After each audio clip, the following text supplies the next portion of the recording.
Hello बच्चों, आज मैं आपके लिए नया टॉपिक लेके आया हूं जिसका नाम है कोऑर्डिनेट ज्योमेट्री। कोऑर्डिनेट ज्योमेट्री जैसा कि हमें पता है कि क्लास 8th में भी है, क्लास 9th, क्लास 10th और आगे भी इसका बहुत वाइड स्कोप है मैथमेटिक्स में। तो देखते हैं आज हम कोऑर्डिनेट ज्योमेट्री में क्या पढ़ेंगे।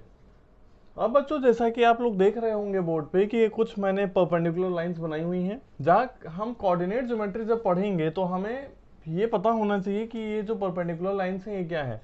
कोऑर्डिनेट ज्योमेट्री में हम पढ़ते हैं जब, तो हमें ध्यान होना चाहिए एक चीज का जिसको हम कहते हैं कार्टेशियन प्लेन। कार्टेशियन प्लेन का मतलब क्या होता है बच्चों, ये अगर जाने हम लोग तो कहते हैं कि जब दो नंबर लाइंस इंटरसेक्ट करती हैं अपने जीरो पॉइंट पे। जीरो पॉइंट का मतलब कि ये जो पॉइंट ऑफ इंटरसेक्शन होता है, यहाँ के जो पॉइंट्स होंगे, मतलब जीरो और जीरो पे जब इंटरसेक्ट होगा, दोनों अपने जब जीरो पे इंटरसेक्ट होती हैं तो बनाती हैं कार्टेशियन प्लेन। और कैसे इंटरसेक्ट होती है, परपेंडिकुलरली इंटरसेक्ट करेंगी। अब बात मैं करूं तो जिस पॉइंट पे इंटरसेक्ट करती हैं उसको हम कहते हैं ओ, या इस ओ को हम और कहें तो कह देते हैं इसको रिप्रेजेंट करने के लिए कि ये होता है ओरिजिन। क्लियर, ओरिजिन होता है।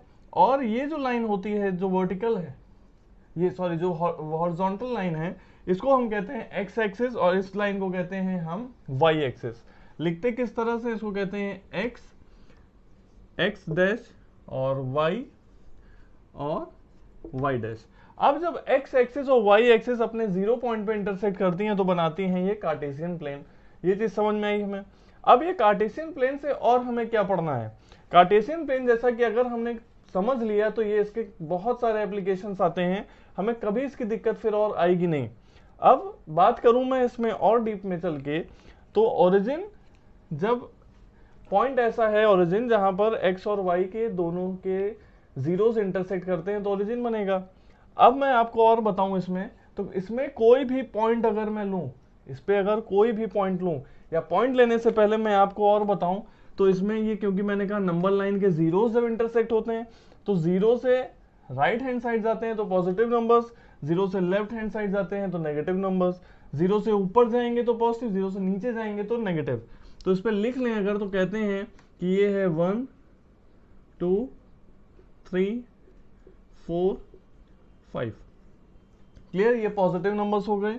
और नेगेटिव को रिप्रेजेंट करें तो ये -1 -2 -3 -4 और -5।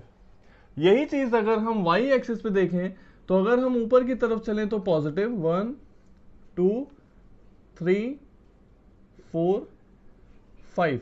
अब नीचे की तरफ अगर हम जाएं तो कहते हैं -1 -2 -3 -4 और बच्चों -5। अब ध्यान हम ये देते हैं क्योंकि ये मैंने व्हाइट बोर्ड पे बनाया हुआ है तो इस तरह से इक्वल डिस्टेंस पे मैंने प्लेस भी किया है। इसको आप ग्राफ पे करोगे तो उस पे, क्योंकि ग्राफ पे इक्वल कॉलम्स बने होते हैं तो बहुत ही आसानी से आप उस पे प्लॉट कर सकते हो। बस डिस्टेंस इनका सेम होना चाहिए, बीच की दूरी बराबर।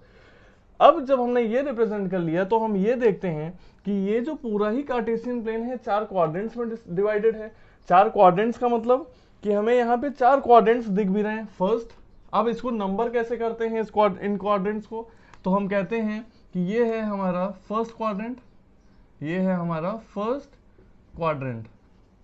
जब क्वाड्रेंट की हम बात करते हैं तो क्वाड्रेंट जैसा कि एक सर्कल हम डिवाइड करते हैं चार क्वार्टर्स में, तो इसी तरह पूरे कार्टेशियन प्लेन को हम चार क्वाड्रेंट्स में डिवाइड कर सकते हैं। ये है फर्स्ट क्वाड्रेंट, ये हमारा है सेकंड क्वाड्रेंट, ये हमारा है बच्चों थर्ड क्वाड्रेंट,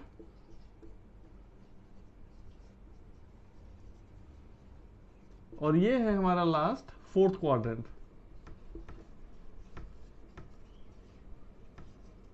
अब जब हमने इनको चार क्वाड्रेंट्स में डिवाइड कर लिया है तो हम ये समझें कि हमने इन्हें चार क्वाड्रेंट्स में क्यों डिवाइड किया। तो इसलिए हमने डिवाइड किया जिससे कि हम यहाँ पर इन चारों क्वाड्रेंट्स का साइन कन्वेक्शन समझ पाए। साइन कन्वेक्शन समझना बहुत जरूरी इसलिए होता है क्योंकि डायरेक्ट क्वेश्चन पूछता है कोई भी पॉइंट देके कि ये पॉइंट किस क्वाड्रेंट में लाई कर रहा है, वो आप बहुत ही आसानी से समझ सकते हो। क्योंकि फर्स्ट क्वाड्रेंट में, अब क्वाड्रेंट में जाने से पहले मैं आपको एक चीज और बता देता हूं कि क्योंकि हमारे पास यहाँ दो एक्सिस हैं, एक्स एक्सिस और वाई एक्सिस। कोई भी पॉइंट अगर हम प्लॉट करते हैं इस कार्टेशियन प्लेन में, कोई भी पॉइंट अगर इस कार्टेशियन प्लेन में हम प्लॉट करेंगे तो उसके हमेशा बनेंगे दो पॉइंट्स, या हम कहें किसी पॉइंट के ऑर्डिनेट्स की बात अगर मैं करूं, सपोज करते हैं कि इसमें एक पॉइंट हमें प्लॉट करना है जो है ए, पॉइंट ए हमें प्लॉट करना है, और हम जब पॉइंट ए प्लॉट करेंगे तो उसको हमेशा हम x, y के ही ऑर्डर में रखेंगे। हमेशा x, y, या आप याद रखने के लिए कह सकते हो कि अल्फाबेटिकल ऑर्डर में ही रखना है हमें, कभी भी ये y, x नहीं होगा, हमेशा x, y के ही ऑर्डर में ही रहेगा। जहां पर एक चीज बच्चों और ध्यान में हमेशा रखना कि ये जो x वाला पार्ट है ये x एक्सिस का होगा पॉइंट, और जो y वाला पार्ट है y एक्सिस का पॉइंट होगा। अब x और y की जब बात हो गई तो हम और कह सकते हैं यहां पर कि ये जो x वाला पार्ट है, इसको हम कहते हैं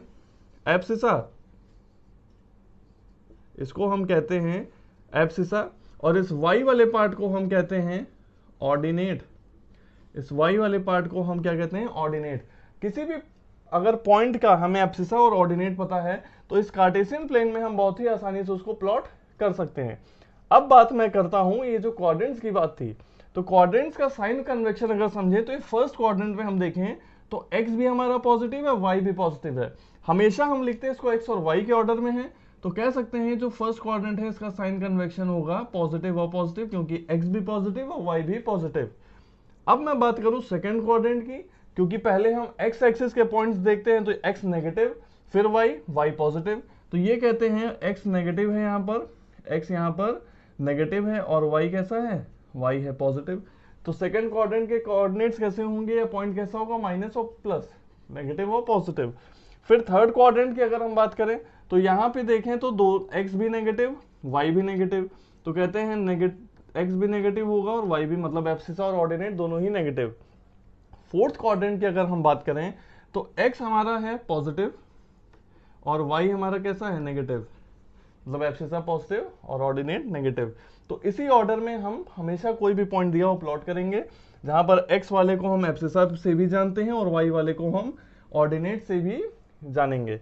अब बात कर ली जब हमने इतनी कि कार्टेशियन प्लेन क्या है, ओरिजिन क्या है, x एक्सिस कौन सी है, y एक्सिस कौन सी है, क्वाड्रेंट्स कैसे हैं, उनके साइन कन्वेक्शन कैसे हैं, कोई भी पॉइंट है तो उसको प्लॉट कैसे, उनको कैसे हम जानते हैं, एब्सिसा और ऑर्डिनेट से जानते हैं।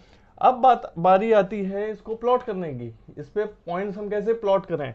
तो हम अब बात करेंगे कि इस पे हम पॉइंट्स को कैसे प्लॉट कर सकते हैं। अब बच्चों जब हम समझ चुके हैं कि कार्टेशियन प्लेन क्या है, ऑर्डिनेट्स एब्सिसा क्या है, तो हमें देखिए 4 पॉइंट्स दिए हुए हैं A B C D, जिन्हें कि हमें इस कार्टेशियन प्लेन पे प्लॉट करना है। बहुत ही आसानी से मैं बताऊंगा आप लोगों को कि इन पॉइंट्स को हम कैसे प्लॉट कर सकते हैं। जैसे ये दिया है A2, 3, अब हमें ये सबसे पहले पता होना चाहिए कि जो A2, 3 है ये किस क्वाड्रेंट में आएगा। जैसा कि मैंने बताया था फर्स्ट क्वाड्रेंट के हमारे जो भी पॉइंट्स होंगे एब्सिसा के हों या ऑर्डिनेट के पॉजिटिव होंगे दोनों, तो ये दोनों ही पॉजिटिव हैं, इसका मतलब ये फर्स्ट क्वाड्रेंट में आएगा। मान लीजिए आपसे क्वेश्चन भी पूछा जाता है, डायरेक्ट क्वेश्चन, कि in which quadrant does the point A lie whose coordinates are 2, 3, तो it lies in the first quadrant because both the points या both the abscissa and ordinate are positive. तो अब बात करें अगर हम इसकी, तो कैसे प्लॉट करेंगे, ध्यान ये रखेंगे कि ये 2, 3 है, मतलब x पे 2 है, y पे 3, तो इसको ऐसे तो हम डायरेक्ट जोड़ नहीं देंगे। तो करते क्या है, इसकी जितनी भी ये लाइन इस तरह से जाएगी, यहाँ पे ग्राफ पे आप बनाओगे तो बहुत ही क्लियरली आपको क्लियर समझ में आएगा, क्लियर कट। ये जहां पर x का पॉइंट और जहां पर y का पॉइंट इंटरसेक्ट करता है, जैसा कि आपको दिख रहा होगा ये x की और y के जहां पर इंटरसेक्ट करेंगे पॉइंट, उसको हम कह देंगे कि ये है A2, 3। तो इस तरह से बहुत ही आसानी से आप कोई भी पॉइंट प्लॉट कर सकते हो। जैसा कि सेकंड पॉइंट है मेरा -1, -3, -1, -3 मतलब दोनों ही नेगेटिव कहाँ आ जाएंगे, थर्ड क्वाड्रेंट में, क्योंकि x भी नेगेटिव y भी नेगेटिव। -1, -3 का मतलब कि -1 x का, -3 y एक्सिस पे। तो इसके लिए हम क्या करें, इसको इस तरह से कुछ प्लॉट करते हैं, इसको कुछ इस तरह से प्लॉट करते हैं कि ये x पे से नेगेटिव चल पड़ा y के तरफ, और जहां पर ये y एक्सिस के पॉइंट से इंटरसेक्ट किया इस जगह पर, y एक्सिस के पॉइंट से जहां इंटरसेक्ट कर दिया इस जगह पर इसने, यहां पर बन जाता है क्या, यहां बनेगा b -1, -3, पॉइंट हमें मिल चुका है दूसरा। सेकंड की बात करें C -2, 4, जब c -2, 4 की बात आती है तो एक यहाँ x नेगेटिव है और y positive. x negative y positive कहाँ आएगा बच्चों? सेकंड क्वाड्रेंट में, जहां पर x नेगेटिव है पर y हमारा पॉजिटिव है। कैसे प्लॉट करेंगे? -2x का ये रहा, 4y का ये रहा, तो कोई दिक्कत नहीं है, x की तरफ से हम स्टार्ट कर देते हैं और y की तरफ से भी अगर हम आए इसी तरह से चलते हुए, तो जिस पॉइंट पर ये पॉइंट्स इंटरसेक्ट करेंगे यहां पर हम कह सकते हैं कि मिल गया हमें c -2, 4 पॉइंट हमारा फॉर्म है। तो इस तरह से आप समझ सकते हो कि कैसे आपको पॉइंट्स को प्लॉट करना है किसी भी कार्टेशियन प्लेन या ग्राफ पेपर पे। अब जो फोर्थ पॉइंट है 0,4, 0 यहाँ कहाँ है? 0 बच्चों के दिमाग में आएगा कहाँ है? अब बात एक ये समझेंगे बच्चों कि ये जो ओरिजिन होता है, ये ओरिजिन जो होता है, क्योंकि मैंने बताया 2 नंबर लाइंस होती हैं जिनको इंटरसेक्ट करने पे कार्टेशियन प्लेन बनेगा और दोनों इंटरसेक्ट अपने 0 पॉइंट पे करेंगी, तो इस ओरिजिन के कोऑर्डिनेट्स हो जाते हैं 0,0। पर इससे इसका कोई मतलब नहीं है। बात आप ये समझो अगर आप कि ये जो 0 है, तो इसको मैं क्लियर करने के लिए आपको एक बहुत अच्छी चीज बताता हूं जो आप नोट कर लीजिएगा कि कोई भी पॉइंट, अगर ये मैं x एक्सिस की बात करूंगा तो इस x एक्सिस पे x की ही वैल्यूज होंगी, y एक्सिस की तो वैल्यू नहीं होगी। इस x एक्सिस पे x की वैल्यूज होंगी, y की वैल्यू नहीं होगी। तो हम एक चीज ये लिखते हैं कि at x axis y is always 0। क्यों? क्योंकि x एक्सिस पे x की ही वैल्यू होंगी, y की वैल्यू तो नहीं होगी। और यही बात अगर y एक्सिस के लिए करें तो हम कहते हैं एट y एक्सिस पे y की वैल्यू होगी, x की तो नहीं होगी। तो लिखते हैं at y axis x is always 0। Clear? x axis पे y 0 होगा, y एक्सिस पे x 0 होगा। ये चीज अगर समझ में आ गई तो बहुत सारे क्वेश्चंस आपको अपने आप दिक्कत नहीं देंगे। क्लियर? अब बात करूं मैं 0,4, d जो 0,4 है, इसका मतलब ये x का है पार्ट एब्सिसा का जो 0 दिया हुआ है। x 0 कहां पे होता है? x 0 कहां होता है? y एक्सिस पे। x 0 y एक्सिस पे। इसका मतलब जब x 0 y एक्सिस पे है तो जब भी किसी भी पॉइंट के एब्सिसा या ऑर्डिनेट में से कोई भी एक चीज 0 हो तो ये समझ लेना कि वो एक्सिस पे ही बन रहा होगा, एक्सिस पे ही आ रहा होगा। x 0 है और y 4 है, तो पॉइंट y की वैल्यू जो 4 है यहां पे है, तो इसी पॉइंट पर ही ये बनेगा जहां पर y 4 है, क्योंकि इस एक्सिस पे x की वैल्यू 0 है और y यहां पर ही 4 है। तो ये पॉइंट जो है हमारा बन गया d 0,4। इसी तरह अगर कुछ बात कर ले हमसे 4,0 की, तो इस पे y 0 होगा, तो इस पॉइंट पे बनेगा x एक्सिस पे। क्लियर? तो जब भी 0,4 या कोई भी एब्सिसा ऑर्डिनेट 0 के टर्म्स में बात हो तो ये चीज याद रखना, जिससे कि कोई गलती आप पॉइंट प्लॉट्स करते टाइम ना करो। अब इसमें आगे हम लोग डिस्कस करते हैं कुछ फिगर वाले क्वेश्चन, जहां पर कुछ पॉइंट्स को कुछ जोड़ने पर फिगर बनते हैं। देखते हैं कि वो क्वेश्चन हम कैसे करेंगे। अब हमें बच्चों अगला क्वेश्चन दिया हुआ है, कहता है plot the points a 3,0, b 0,3 and c -3,0 and name the figure ABC। मतलब इन पॉइंट्स को ज्वाइन करने में जो फिगर बन रहा है उसका नाम बताइए। तो हम पहले तो प्लॉट करें अगर पॉइंट A 3,0, तो पॉइंट A 3,0 जैसा कि अभी मैंने बताया कि यहाँ पर y आप देख रहे हो 0 है, तो y 0 कहाँ पे होता है? x एक्सिस पे, और x की वैल्यू 3 कहाँ पे है? इस जगह पर। तो ये जो पॉइंट हमारा बनेगा ये क्या बन जाएगा? A 3,0। क्लियर? अब इसके बाद b वाला पॉइंट जो आता है 0,3, 0 मतलब x की वैल्यू 0 है, x की वैल्यू 0 y एक्सिस पे होती है और y की वैल्यू 3 इस जगह पर है, तो ये एक्सिस पे ही बनेगा, जहां पर कह सकते हैं ये है b 0,3। क्लियर?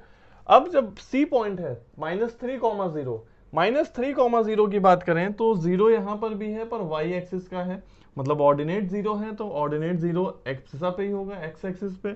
तो -3 कहाँ है x का? यहाँ पे है, और y0 भी x एक्सिस पे ही है, तो ये पॉइंट इस जगह पर आ जाएगा। इसको नाम दे सकते हैं हम c और कह दें -3,0। अब हमसे पूछ रहा है कि इनको ज्वाइन करने पे फिगर ABC जो बनता है इसका नाम क्या है।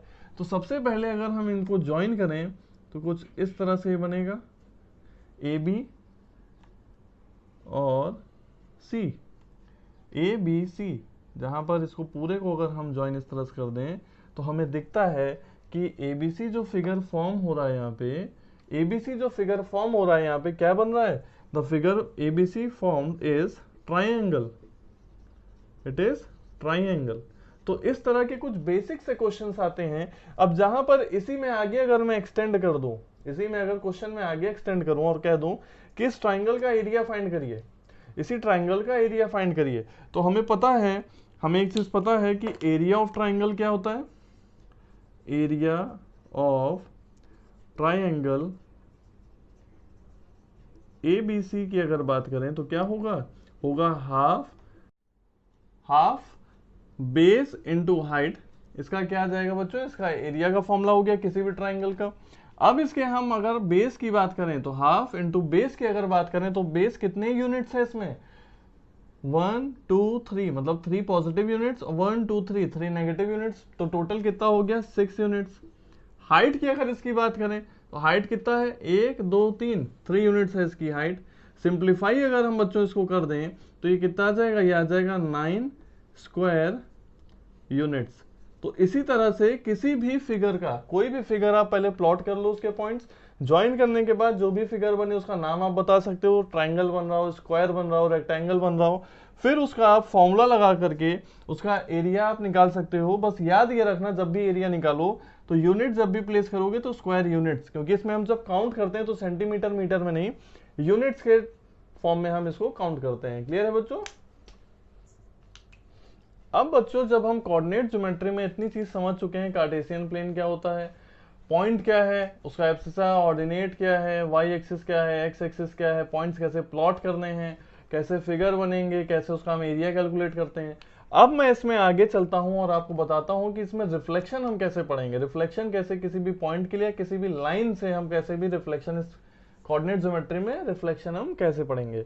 रिफ्लेक्शन जैसा कि आपको पता ही है, जैसा कि हमें रिफ्लेक्शन पता ही है कि किसी भी मिरर के अक्रॉस हम रिफ्लेक्शन करते हैं, जहां ऑब्जेक्ट होती है उसका रिफ्लेक्शन होने के बाद इमेज बनता है।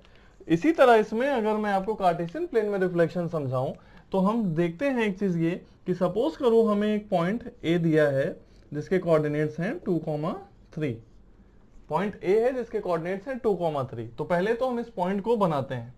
इस पॉइंट को अगर हम बनाएं तो कुछ इस तरह से ये पॉइंट बनेगा, जहां x का 2 और ये y का 3 जहां पर इंटरसेक्ट हो जाएगा, ये बन जाएगा a 2,3। क्लियर, ये चीज हमें पता है कि कैसे रिफ्लेक्ट करेंगे। अब इसके बाद आगे अगर हमसे कहता है कि reflect the point A, reflect the point A in x axis, या रिफ्लेक्ट द पॉइंट ए इन, पहले y एक्सिस हम देखते हैं। तो अगर इस a2,3 को, इस a2,3 को हम रिफ्लेक्ट करते हैं अगर y एक्सिस पे, अगर इसको हम रिफ्लेक्ट करते हैं y एक्सिस पे, ठीक, तो देखते हैं क्या होगा।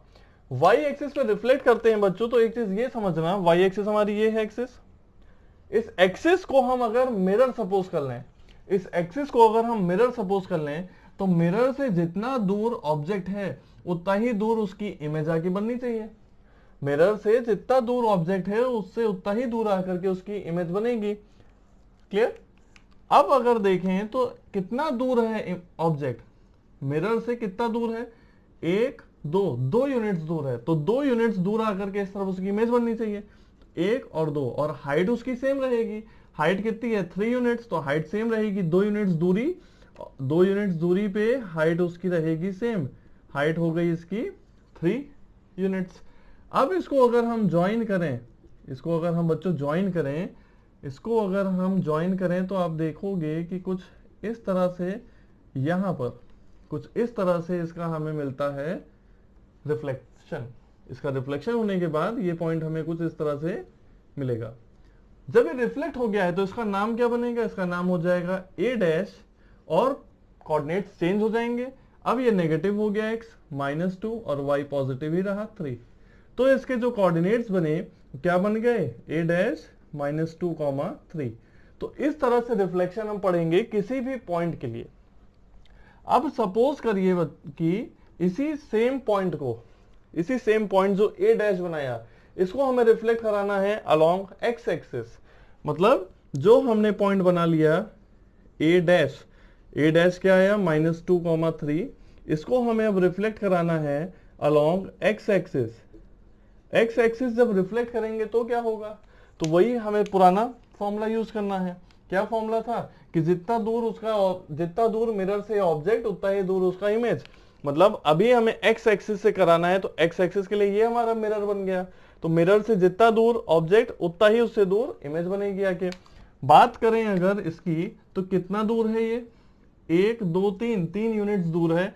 हाइट इसकी सेम रहेगी जो कि थी 2 यूनिट्स के बराबर, तो 3 यूनिट्स दूर है, तो इसका मतलब यहां पर भी 3 यूनिट्स की ही दूरी पर ये बनेगा। इसका मतलब कुछ इस तरह से यहां पर आकर के ज्वाइन हो जाएगा, और इसका जो नाम होगा वो हो जाएगा ए डबल डैश।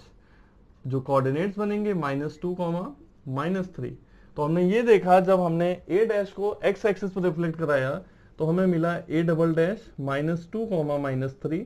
और इसी तरह से किसी भी पॉइंट को आप एक्स एक्सिस वाई एक्सिस के अलोंग रिफ्लेक्ट करा सकते हो। अब बच्चों यहां पर एक बहुत इंपॉर्टेंट पार्ट आता है। इंपॉर्टेंट पार्ट ये आता है कि जब हम इस ए डबल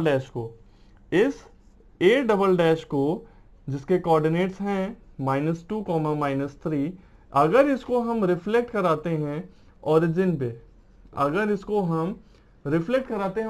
पे, तब क्या होगा। तो ये याद हमेशा रखना कि जब हम ओरिजिन पे किसी भी पॉइंट को रिफ्लेक्ट करते हैं, किसी भी पॉइंट को जब हम ओरिजिन पे रिफ्लेक्ट करेंगे, तो उसके दोनों ही कोऑर्डिनेट्स के सिंबल बदल जाएंगे। सिंबल्स बदलने का मतलब क्या है कि ये वापस क्या बन जाएगा, ए डबल डैश -2, -3 था, तो ये वापस बन जाएगा क्या, इसके दोनों के सिंबल जब बदल जाएंगे तो ये क्या हो जाएगा, -2 और -3 था, तो ये बन जाएगा 2, 3।